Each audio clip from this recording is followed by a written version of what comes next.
पाठ 1 भाषा, लिपि और व्याकरण, लैंग्वेज, स्क्रिप्ट एंड ग्रामर। भाषा। सुमित मेला देखने गया। मेले में खिलौनों की दुकान थी। सुमित खिलौना खरीदने दुकान पर गया। वहां उसने दुकानदार से बातचीत की। सुमित और दुकानदार की बातचीत को पढ़िए।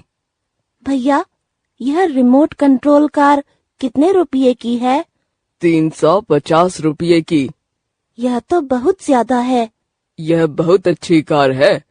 इसके रिमोट के साथ तुम्हें बैटरी मुफ्त मिलेगी। नहीं, मैं इतना महंगा खिलौना नहीं लूंगा। तुम इसकी कितनी कीमत देना चाहते हो? मैं इसके 250 रुपये दूंगा। ठीक है, लाओ 250 रुपये। ऊपर दी गई बातचीत में सुमित ने खिलौने वाले को अपनी बात बोलकर बताई। खिलौने वाले ने सुमित की बात सुनकर अपनी बात कही। इस तरह दोनों बातचीत करके अपने अपने मन की बात कह रहे हैं और एक दूसरे की बात समझ रहे हैं। भाषा वह माध्यम है जिसके द्वारा हम एक दूसरे की बात समझ सकते हैं। भाषा के रूप। भाषा के 2 रूप हैं, मौखिक भाषा और लिखित भाषा। मौखिक भाषा। यहाँ दिए गए चित्र में 2 व्यक्ति आपस में बोलकर अपनी बात कह रहे हैं और सुनकर एक दूसरे की बात समझ रहे हैं। यही भाषा का मौखिक रूप है। मौखिक भाषा ही भाषा का मूल रूप है। भाषा के जिस रूप द्वारा हम विचारों को एक दूसरे तक बोलकर पहुंचाते हैं, उसे मौखिक भाषा कहते हैं। लिखित भाषा। अब इस चित्र को देखिए। सौरभ वार्षिक परीक्षा में प्रथम आया है। वह अपने प्रथम आने की सूचना अपने दादाजी को देना चाहता है, जो कहीं दूर गांव में रहते हैं। अतः वह चिट्ठी लिख रहा है। उसके दादाजी को जब यह चिट्ठी मिलेगी, तब वे इसे पढ़कर सौरभ की कक्षा में प्रथम आने का शुभ समाचार जान पाएंगे। इस प्रकार लिखना और पढ़ना भाषा का लिखित रूप है। भाषा के जिस रूप द्वारा हम अपने विचारों का आदान प्रदान लिख कर करते हैं, उसे लिखित भाषा कहते हैं।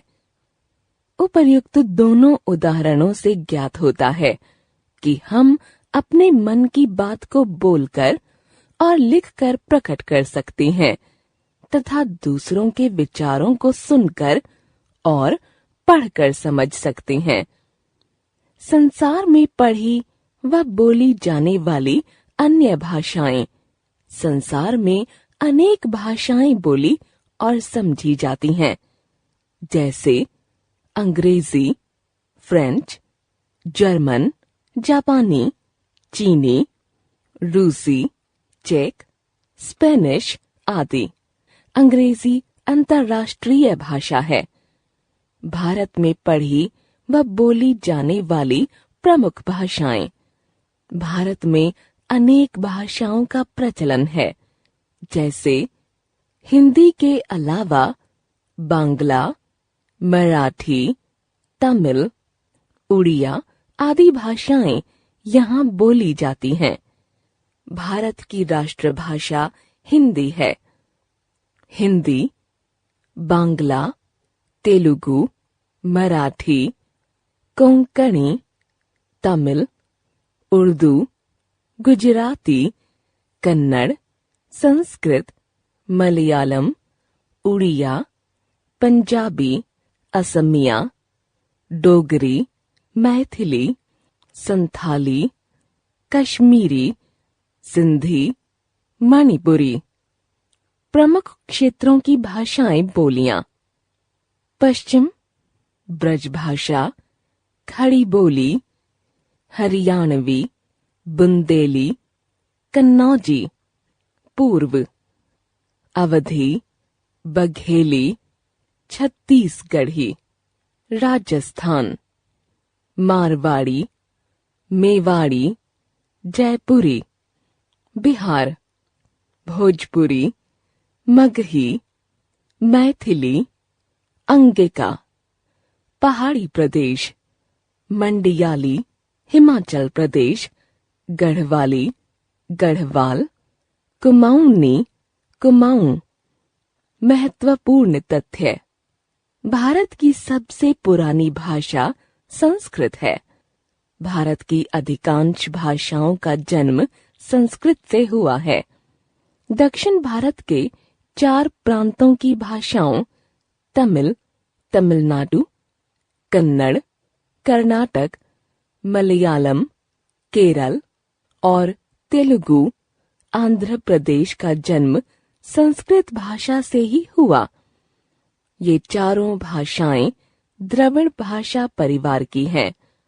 भारत की अन्य प्रमुख भाषाएं हैं कश्मीरी, पंजाबी, गुजराती, मराठी, मणिपुरी, असमिया, बांग्ला, उड़िया आदि।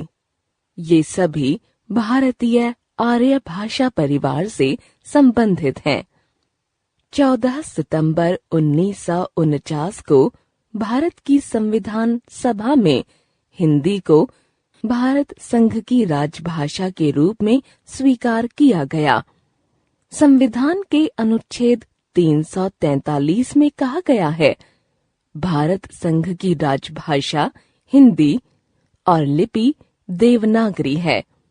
लिपि भाषा को लिखने के लिए बनाए गए चिन्हों को लिपि कहते हैं। सभी भाषाओं की लिपि अलग अलग होती है। संस्कृत, मराठी और हिंदी भाषा देवनागरी लिपि में, अंग्रेजी रोमन लिपि में, उर्दू फारसी लिपि में, पंजाबी गुरुमुखी लिपि में तथा बांग्ला बंगाली लिपि में लिखी जाती है। व्याकरण व्याकरण हमें भाषा को शुद्ध रूप से बोलना, पढ़ना एवं लिखना सिखाता है। नीचे दिए गए वाक्यों को पढ़िए। पहला वाक्य, बंदर पेड़ में बैठा है। वह वाक्य गलत है। यहाँ में का प्रयोग सही नहीं है। सही वाक्य होगा, बंदर पेड़ पर बैठा है। दूसरा वाक्य, माली पौधे लगा रही है। यह वाक्य भी गलत है, क्योंकि माली के लिए स्त्रीलिंग क्रिया रही है का प्रयोग सही नहीं है। पुल्लिंग कर्ता के लिए क्रिया भी पुल्लिंग होगी। सही वाक्य होगा, माली पौधे लगा रहा है।